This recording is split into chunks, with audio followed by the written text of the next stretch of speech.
Bonjour. Dans le cadre de notre formation liturgique, il me semble important que nous puissions comprendre l'esprit de la liturgie. Il est évident que pendant des siècles, nous avons considéré cette liturgie comme une participation des hommes à la liturgie du ciel. C'est d'ailleurs ce que rappelle le passage du canon romain de la première prière eucharistique lorsque le prêtre demande à l'ange de porter l'offrande sur l'autel céleste.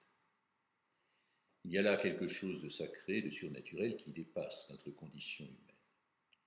Simplement, la liturgie est un culte que l'on rend à Dieu, mais qui nous permet d'entrer dans une dimension d'Église.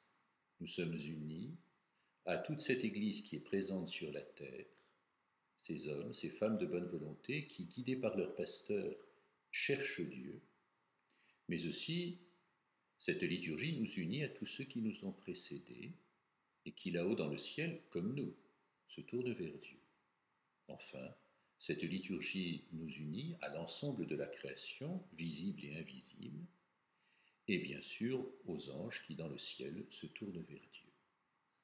Il y a cette dimension qui est extraordinairement mystérieuse, mais qui est réellement présente dans nos liturgies. Simplement, la liturgie de l'Église n'a un sens que si le cœur de l'homme se laisse profondément marqué. Et donc, elle ne peut pas être de l'ordre d'une scène de théâtre. Nous sommes quelquefois un petit peu perdus dans le rubricisme.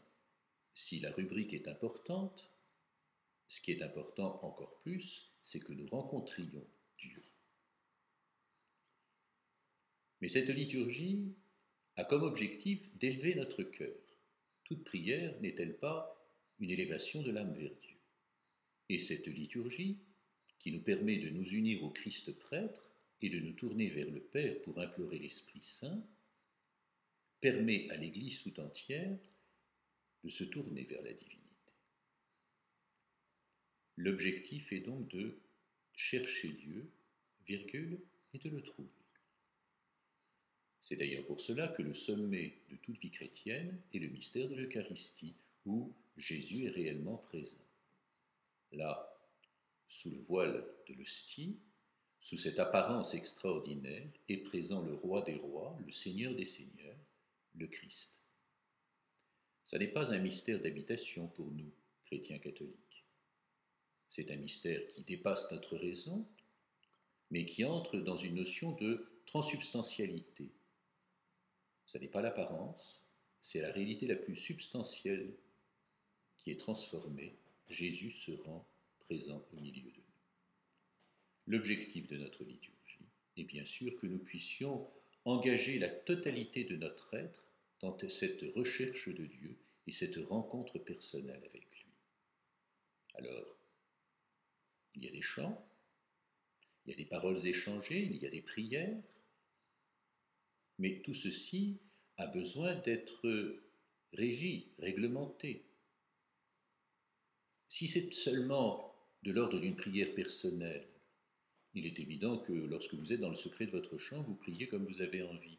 Si nous entrons dans une dimension communautaire, plus encore une dimension d'église, il est important que nous puissions nous unir à ce corps mystique du Christ, qui est l'Église, qui est animé par l'Esprit Saint, et que nous nous laissions guider par elle. Le sens de cette présentation de nos livres liturgiques, c'est de nous aider à mieux comprendre que la liturgie est quelque chose qui me dépasse, qui me précède et qui m'entraîne. C'est l'Église, animée par l'Esprit Saint, qui me propose, tel jour, de célébrer ceci et de prier de telle manière. La créativité peut être importante, mais le respect de la Sainte Liturgie l'est au moins tout autant.